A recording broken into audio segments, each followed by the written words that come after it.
চুমুকে। দর্শক, আজ 14ই ডিসেম্বর। আজকের এই বিশেষ দিনটি বুদ্ধিজীবী দিবস হিসেবে পালিত হয়ে থাকে। বাঙালি জাতির আজকের কিছুটা শোকের দিন হিসেবে তারা পালিত করে এবং আজকের এই দিনে আমরা যাদেরকে মর্যাদা দেওয়ার জন্য আজকের এই দিনটি প্রতিস্থাপিত করেছি, আমরা তাদেরকে কতটুকু মর্যাদা দিতে পারছি এবং তাদের প্রতি আমাদের যে শ্রদ্ধা, ভালোবাসা, সেটা কতটুকু বহিঃপ্রকাশ হচ্ছে, সেই সব বিষয় নিয়ে আলোচনা হবে। আজ আমাদের মাঝে এই বিষয় নিয়ে আলোচনা করার জন্য উপস্থিত রয়েছেন মুক্তিযুদ্ধ জাদুঘরের লেখক, গবেষক ও প্রতিষ্ঠাতা ট্রাস্টি মুফিদুল হক। শুভ সকাল স্যার, কেমন আছেন?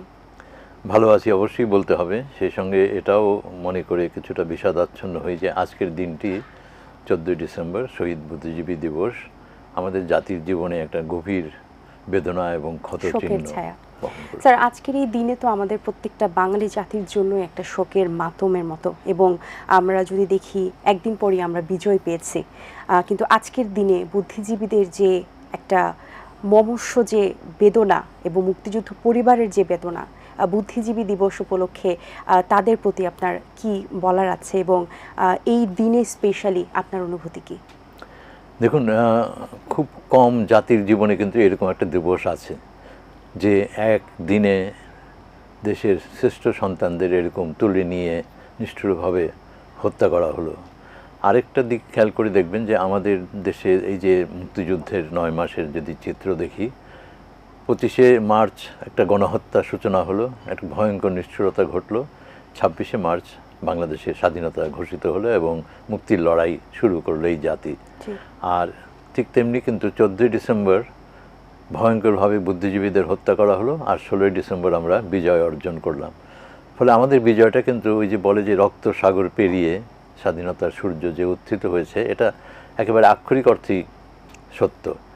আর আজকে 14ই ডিসেম্বর যখন আমরা এই শহীদ বুদ্ধিজীবী দিবসে তাদের কথা স্মরণ করি, তাদের প্রতি স্মৃতি শ্রদ্ধার্ঘ্য নিবেদন করি, তখন এটাও খুব গুরুত্বপূর্ণ যে তারা যেই কাজটা করে গেছেন সেটার কারণেই কিন্তু আমরা শূন্যতার কথা বলি, যে তারা একটা বিশাল একটা অবদান রেখে গেছেন, আর তার চেয়ে বড় অবদান রাখার জন্য তারা প্রস্তুত ছিলেন। তাদের কিন্তু বয়স যে সবাই যে খুব প্রবীণ ছিলেন, আপনি যদি দেখেন যে এই বছর মনির চৌধুরীর জন্মশতবর্ষ পালন করা হচ্ছে, মাত্র 46 বছর বয়সে কিন্তু তাকে এরকমভাবে হত্যা করা হয়। আর এই 46 বছর বয়সে যদি তার আমরা অবদানটা দেখি, তাহলে একেবারে বিস্মিত হতে হয় কী করে একজন মানুষ এত অল্প সময়ে এত অসাধারণ সব ভূমিকা পালন করলেন। এবং অধ্যাপনাতে তো বটেই, তিনি কয়েক প্রজন্মের ছাত্রছাত্রীদের যে তিনি কিভাবে তৈরি করে গেলেন, যারা আবার দেশের জন্য কিন্তু অনেক কিছু তারা ভূমিকা পালন করেছে, অবদান রেখেছে। তো ফলে একটা হচ্ছে যে তাদের অবদানটাকে আসলে আমাদের অনেক সামনে আনা উচিত, তাহলে কিন্তু আমরা বুঝতে পারবো যে তারা যে সম্পদটা রেখে গেছেন সেই আমানতের জন্য আমরা খেয়ানত না করি, আমরা যেন সেখান থেকে আমরা যেন শক্তি পাই। তো আমার এটাই মনে হয় যে আমাদের একটা শোকের দিবস তো বটেই, তার সঙ্গে শক্তি আহরণের বা নতুন ব্রত গ্রহণের দিবসও বটে।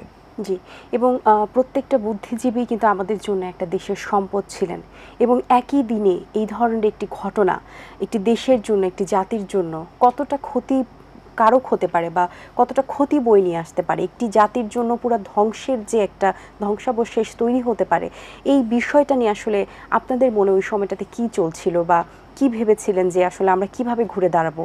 কারণ আমাদের যে মূল্যবান যে সম্পদগুলো, আমাদের তো প্রত্যেকটা বুদ্ধিজীবী আমাদের দেশকে যা দিয়েছেন, যে গুণগ্রাহীগুলো রেখে গেছেন, তাদের অবদানের কথা আমরা বলে শেষ করতে পারবো না। সেরকম সেই ব্যক্তিত্বগুলো যখন আমাদের মাঝ থেকে হঠাৎ করে যখন একই দিনে এই ঘটনাগুলো ঘটলো, তখন আসলে কি অনুভূতি ছিল, জাতির জন্য আসলে এটা কেমন ছিল? দেখুন, একটা তো তখনকার তো এটা বোঝাও খুব কঠিন ছিল যে এইরকম নিষ্ঠুরতা যে ঘটতে পারে। আরেকটা হচ্ছে যে আমরা 14ই ডিসেম্বর শহীদ বুদ্ধিজীবী দিবস যখন আমরা স্মরণ করি, তখন কিন্তু আমরা এই যে 25শে মার্চ থেকেই কিন্তু এটা শুরু হয়েছিল বুদ্ধিজীবীর হত্যাটা, এবং 25শে মার্চেও কিন্তু ঢাকা বিশ্ববিদ্যালয়কে বিশেষভাবে আক্রমণের লক্ষ্য করা হয়েছিল, এবং জ্যোতির্ময় গুহ ঠাকুরতা বা অধ্যাপক জি.সি. দেব একদম ঋষিতুল্য একজন মানুষ, যাদেরকে আমরা বিশ্ববিদ্যালয়ে তখন আমরা ছাত্র, আমরা তো সামনাসামনি দেখেছি, তার বিভাগের ছাত্র না হলেও তার সঙ্গে দেখা হলে রাস্তায় তিনি হেঁটে যাচ্ছেন, কেউ তাকে আদাব দিল, সালাম দিল, তিনি এগিয়ে এসে হাসি মুখে তাকে জড়িয়ে ধরতেন, তার কুশল জিজ্ঞাসা করতেন। আর দর্শনের ক্ষেত্রে তিনি যে অবদান রেখে গেছেন, যে যে বাংলার দর্শনে যে সম্প্রীতির চিন্তা, মিলনের যে আদর্শ, আসলে তাদেরকে তো এই কারণেই হত্যা করা হয়েছে যে তারা যে মূল্যবোধটা তুলে ধরেছেন সেটা হচ্ছে হিংসার বিপরীতে ভালোবাসা, মানুষের সঙ্গে মানুষের সৌভ্রাতৃত্ব, আর বিপরীতে যারা ধর্মের নামে, জাতিসত্তার নামে বা সংস্কৃতির নামে, ভাষার নামে অপরের বিরুদ্ধে আক্রমণ, অপরের উপরে পীড়ন, দমন করতে চেয়েছে। তো ফলে বুদ্ধিজীবীদের ভূমিকাটা তো আসলে মানে বাংলাদেশের মুক্তিযুদ্ধের সঙ্গে সমার্থক হয়ে আছে। অবশ্যই স্যার, আজকের এই দিনটি যেভাবে পালন করা উচিত, আমাদের বাঙালি জাতি কি সেই মর্যাদা দিয়ে পালন করতে পারছেন কিনা? একটা হচ্ছে দেখুন, একটা মানে আমার মনে হয় যে আনুষ্ঠানিকভাবে পালনের একটা দিক আছে, আরেকটি হচ্ছে যে নানা রকমভাবে এই দিনের সঙ্গে নিজেকে যুক্ততা অনুভব করে দায়িত্বটা গ্রহণ করা। আমার মনে হয় সেই জায়গাটায় আমাদের মানে দুটোই আছে। আমাদের তো ধরেন অনেক সময় আনুষ্ঠানিকতার ভেতরে আমরা তো সার সত্য খুঁজে পাই না, আবার এটাও আমরা প্রত্যাশা করি যে তাদের যে মানে বলা যায় যে অসমাপ্ত যে কাজ, এটা তো নতুন প্রজন্ম এগিয়ে নিয়ে যাবে। তো সেইখানে কিন্তু নানাভাবে তাদের যেখানে বলবো যে যেখানে তাদের জীবনের রীতি ঘটেছে সেখান থেকে নবযাত্রা শুরু হবে। আমরা দেখি অনেক একেবারে যে নেই তা না, কিন্তু আমার মনে হয় যেটা আরও বেশি এটা হওয়া দরকার ছিল। আমাদের পাঠ্যসূচিতেও বুদ্ধিজীবীদের প্রসঙ্গটা আছে, নানাভাবে উঠে এসেছে, তার সঙ্গে বিশ্লেষণের দিকগুলো একটু যুক্ত হওয়া, আর আরও গভীরভাবে চিন্তা করার বিষয় আছে যে এটা জাতির পরম দুর্ভাগ্য। আবার এই দুর্ভাগ্যটা যখন আমরা স্মরণে রাখি, আমরা তো প্রতি বছর বুদ্ধিজীবী দিবসটা তো বিশেষভাবে আমরা পালন করি, তো সেই পালনটাকে কীভাবে আমরা আরও অর্থপূর্ণ করতে পারি সেই দিকটায় আমাদের দৃষ্টি দেওয়াটা বোধহয় খুব প্রয়োজন এখন। জি স্যার। স্যার, নতুন প্রজন্মে যারা আছেন বা এই যুগে যারা আসলে আমাদের মুক্তিযুদ্ধের চেতনা কতটুকু নিতে পেরেছেন, বিজয়ের চেতনা, এবং স্পেশালি আজকের দিনের যেহেতু কথা হচ্ছে, এই বুদ্ধিজীবী দিবসের যে তাৎপর্য তাদের কাছে কতটুকু ক্লিয়ার বা তারা কতটুকু নিজের মধ্যে নিতে পেরেছেন বলে আপনি মনে করেন? দেখুন, একটা হচ্ছে যে নতুন প্রজন্মের সঙ্গে ইতিহাসের সংযুক্তিটা খুব জরুরি, এবং সেটা নানাভাবে, সেটা আনুষ্ঠানিক, অনানুষ্ঠানিক, সেটা শিক্ষার পাঠ্য বইয়ের মধ্য দিয়ে, পাঠ্য বইয়ের বাইরে, পারিবারিকভাবেও এটা অনেক সময় ঘটে। প্রত্যেকটা পরিবারেরই তো একটা নিজস্ব ইতিহাস আছে মুক্তিযুদ্ধের, এবং আমরা যদি খুঁজি তাহলে দেখব বাংলাদেশে খুব কম পরিবার আছে মুক্তিযুদ্ধে যারা ক্ষতিগ্রস্ত হয়নি, বা এই পরিবারের কেউ না কেউ মুক্তিযুদ্ধে কোনো না কোনো সাহসিক ভূমিকা পালন করেনি, বা হয়তো আপাত মনে হবে যে খুব বীরত্বপূর্ণ না, কিন্তু অনেক ঝুঁকি নিয়ে অনেক কাজ কিন্তু অনেক মানুষ করেছে। ফলে পারিবারিক ইতিহাসের মধ্যেও কিন্তু মুক্তিযুদ্ধ রয়ে গেছে। তো সেইগুলো অনুসন্ধান করা, এটা মনে হয় যে আমার মনে খুব বড় বিষয়। অনেক সময় আমরা জীবনের স্রোতে এই তাগিদটা হারিয়ে ফেলি। আরেকটা বড় দিক মনে হয় কি, যে আমরা যখন এই দিবসগুলো স্মরণ করি বা মুক্তিযুদ্ধের কথা বলি, বা বিশেষ করে গণহত্যা এবং বুদ্ধিজীবী হত্যার কথাটা যখন বিশেষভাবে আমরা আজকে আলোচনা করছি, তখন আমাদের একটা মানে প্রবণতা থাকে যে কি ঘটেছিল সেটা জানা, সেটা খুব দরকার, এবং কি ঘটেছিল সেটা প্রত্যেকটা হত্যাই এত নিষ্ঠুর যে সেটা গ্রহণ করাও খুব কঠিন। আর এই মানুষগুলো তো কোনোভাবে অপরকে কোনো আহত করেনি, আঘাত করেনি।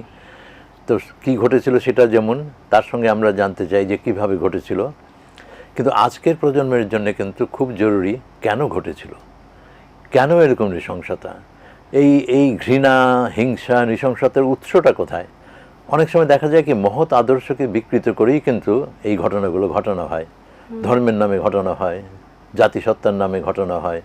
দ্বিতীয় মহাযুদ্ধে হিটলার তো জার্মান জাতিসত্তার নামে করেছিল, আর জার্মান জাতিতে কত মহৎ ব্যক্তিত্ব, সেই গেটের থেকে শুরু করে আমরা মানে সঙ্গীতে বলি, সাহিত্যে বলি, শিল্পে বলি, সেই জাতির নামেই কিন্তু হিটলার দ্বিতীয় মহাযুদ্ধে এরকম ভয়ঙ্কর নৃশংসতা ঘটালো। পাকিস্তানে কিন্তু ধর্মের নামেই কিন্তু পাকিস্তানি শাসকরা এই ভয়ঙ্কর নৃশংসতা ঘটালো। তাহলে এখানে একটু বোঝার আছে যে মহৎ আদর্শের কথা উচ্চারণ করলেই যে মহত্ব অর্জিত হয় তা না, বাস্তবে সেটার প্রয়োগটা কীভাবে হচ্ছে। আর সেইখানে আজকে খুব গুরুত্বপূর্ণ যে কেন বুদ্ধিজীবী হত্যাকাণ্ড ঘটেছিল, কেন গণহত্যা ঘটেছিল, কেন সাধারণ নিরীহ মানুষকে এইরকম কাতারে কাতারে, হাজারে হাজারে সারা দেশ জুড়ে হত্যা করা হয়েছে, কেন সারা দেশ জুড়ে আমরা বধ্যভূমি খুঁজে পাই। এটা তো একটা জাতির জন্য কত বেদনার বিষয়। তো সেইগুলোকে, সেই ইতিহাসকে রক্ষা করা, তার সঙ্গে ইতিহাসের বিশ্লেষণ, বিচার করা, আর সেখান থেকে শিক্ষা নেওয়া নতুন প্রজন্মের জন্য এই জায়গাটা খুব গুরুত্বপূর্ণ। স্যার, খুব সুন্দর একটি কথা বলেছেন আপনি। আসলে এই জাতির কাছে হয়তোবা যে দেশপ্রেমটা থাকা দরকার তাদের মধ্যে হয়তোবা আছে, কিন্তু আপনার প্রশ্ন যেটি ছিল যে কেন হয়েছিল, হয়েছে সেটা আমরা জানি, কিন্তু কেন, এটা আসলে অত্যন্ত গুরুত্বপূর্ণ একটি বিষয়। হয়তোবা অনেকের কাছে এই বিষয়টা, কনসেপ্টটা ক্লিয়ার না। স্যার, সেখান থেকে যদি একটু ছোট্ট করে বলতেন যে কেন হয়েছে, এবং সেখান থেকে যদি কোনো একটা গল্প যেটা আপনার জীবনে ঘটেছে, যেটা এখন আপনাকে খুব কষ্ট দেয়, যদি আপনার সাথে একটু শেয়ার করতেন। দেখুন, তখন এই পাকিস্তানি যে সামরিক কর্তৃত্ব ছিল পূর্ব পাকিস্তানে, তখন এই তৎকালীন সেই বাংলাদেশে, তাদের একজন ছিলেন মেজর জেনারেল রাও ফারমান আলী। আমাদের তখন আমরা ছাত্র, ঢাকা বিশ্ববিদ্যালয়ে এই 69-এর গণ অভ্যুত্থানের পরে আবার ইয়াহিয়া খান আসলো, তখন রাও ফারমান আলীর দায়িত্ব নিয়ে আসলেন। তখন রাজনীতি নিষিদ্ধ ছিল এবং 1 জানুয়ারি থেকে সেটা উন্মুক্ত করা হলো। তার আগেই আমরা ঢাকা বিশ্ববিদ্যালয়ের সাংস্কৃতিক কর্মকাণ্ড করতাম। আমাদের সঙ্গে যারা ছিল তারা তখন এই রবীন্দ্রনাথের রক্তকরবী করার কথা হলো, অনুমোদন কিছুতেই দেওয়া হচ্ছে না, অনুমোদনের জন্য রাও ফারমানের কাছে যাওয়া হলো। তো তিনি বললেন যে গল্পটা কিসের? তো একজন বলল যে গল্পটা হচ্ছে এক গ্রিডি কিং, তাকে ইংরেজিতেই বলতে হয়েছে। তো ওইটা শুনেই সে একটু নড়ে চড়ে বসলো যে, তারপরে তো অনুমতি দেয়নি। কিন্তু এই রাও ফারমান আলী এই বুদ্ধিজীবী হত্যাকাণ্ডের পেছনে তার ভূমিকাটা ছিল মুখ্য, এবং তিনি স্বাধীনতার অনেক পরে তিনি পার পেয়ে গেলেন পাকিস্তানে, এটা খুবই দুর্ভাগ্যজনক। তিনি তো স্মৃতি কথা লিখেছিলেন, সেখানে শুরু করেছেন যে তিনি বাল্যকালে শুনেছেন বাঙালি 3 রকম, একটা হচ্ছে ভুকা বাঙালি, বাবু বাঙালি, জাদু বাঙালি। এই হচ্ছে একটা জাতি সম্পর্কে তার, সে খুব গর্বভরেই সে তার স্মৃতিতে এটা উল্লেখ করছে। ভুকা বাঙালি মানে বাঙালি সবসময় ক্ষুধার্ত থাকে, বাবু বাঙালি মানে বাঙালি ব্রিটিশের বাবুগিরি করেছে, আর জাদু বাঙালি মানে বাঙালি নারীরা বশীকরণ মন্ত্র জানে, বাংলায় কেউ ঢুকলে তাকে বশীকরণ মন্ত্র দিয়ে জাদু করে ফেলে, কামরূপ কামাখ্যার কাহিনী। তো এই যে একটা অপর জাতিসত্তা সম্পর্কে এই যে হেয় করা, তুচ্ছ করা, তার থেকে আসে ঘৃণা করা, তার সঙ্গে যখন ধর্মের এই বিকৃত ব্যাখ্যাটা যুক্ত হয় যে এরা সত্যিকার মুসলমান না বা এরা হিন্দুদের দ্বারা প্রভাবিত, তখন তো এই ধরনের মানসিকতাটা তৈরি হয়, যেটাকে আমরা বলতে পারি ঘাতকের মানুষ। তো আমরা চাইবো যে সব সমাজের থেকেই এই ঘাতকের মানুষ যেন বিলুপ্ত হয় এবং এটা যেন কখনো জায়গা না পায় সমাজে। সেখানেই কিন্তু আমরা বুদ্ধিজীবীদের শিক্ষাটা যদি আমরা স্মরণে নেই, এরা সব অসাধারণ মানুষ ছিলেন, এবং যে জীবনে যেটা তারা মানে জীবন আচার করে গেছেন এবং যেই দর্শনটা তারা মেলে ধরেছেন, যেই কাজগুলো তারা করে গেছেন, সেটা বাংলাদেশের পাথেয়। সেখান থেকেই আমাদের আবার এই আগামীর সুন্দর বাংলাদেশের অভিযান শুরু করতে হবে। জি, সকল বুদ্ধিজীবীদের পরিবারের যে সময়টা, তখন তাদের পরিবারের উপর যে একটা বিশদ আকারের যে একটা শোকের মাতম তাদের উপরে আসে, তাদের জীবনে আসে, সেই সময়টা এখন তো বুদ্ধিজীবীদের অনেকের পরিবারে আছেন সদস্য, বেঁচে অনেকে নেই। সেই জায়গা থেকে তাদের পরিবারের উদ্দেশ্যে আপনার কি বলার আছে? দেখুন, এটা কিন্তু একটা অনুভবের ব্যাপার আছে। শুধু বুদ্ধিজীবী পরিবার নয়, বাংলাদেশের শহীদ পরিবারও যদি আপনি দেখেন, অসংখ্য, তো এটা অগণিত শহীদ পরিবার। সেখানে যখন যিনি প্রধান ব্যক্তি তাকে যখন হত্যা করা হয়, তখন কিন্তু দেখা যাচ্ছে পরিবারগুলো দিশেহারা হয়ে যায়। আর আমাদের তো সম্পদও অত বেশি ছিল না, পরিবারগুলো নির্ভর করতে পরিবার প্রধানের আয়ের উপরে, এবং অধিকাংশ ক্ষেত্রে দেখা গেছে বুদ্ধিজীবী পরিবারের তো বটেই, তখন কিন্তু মায়েরা একটা ভূমিকা পালন করেছেন। তারা হয়তো গৃহবধূ ছিলেন, তারা তখন একই সঙ্গে গৃহবধূও হলেন, গৃহকর্তাও হলেন, এবং সন্তানদের তারা লালন করলেন। অনেকের ট্রমা হয়েছে, এটাও খুব মানে স্বাভাবিক। সেগুলো নিয়ে আমরাও কিন্তু খুব বেশি যে সমাজ যে তাদের সহায়তা করতে পেরেছে তা নয়, কিন্তু তারা কিন্তু অধিকাংশ ক্ষেত্রে দেখা যায় যে তারা নানা জায়গায় কৃতিত্বের পরিচয় দিয়েছেন। তারা তাদের পিতার বলা যায় স্থৌরশিক্ত হয়েছেন, চোখের ডাক্তারের কন্যা চোখের ডাক্তার হয়েছেন, অধ্যাপকের পুত্র অধ্যাপক হয়েছেন। তো এটা একটা বড় শক্তির দিক বাংলাদেশের। এটা যে কেবল পরিবার থেকে ঘটেছে তা নয়, এটাই বাংলাদেশের সমাজ, এটাই বাংলাদেশের মুক্তিযুদ্ধের যে প্রেরণা এবং শক্তি। জি স্যার, স্যার অসংখ্য ধন্যবাদ আপনাকে। আমরা অনেক কিছু জানতে পারলাম আপনার মাধ্যমে। অনেক শুভকামনা রইল আপনার জন্য, ভালো থাকবেন সবসময়। ধন্যবাদ আপনাকে। আজ 14ই ডিসেম্বর শহীদ বুদ্ধিজীবী দিবস, এবং এই দিবসটা যখন আমরা স্মরণ করি, আমরা সকলেই সম্মিলিতভাবে তখন যেমন বেদনাহত হই, তেমনি এখান থেকে আমরা প্রেরণাও আমরা খুঁজে পাই।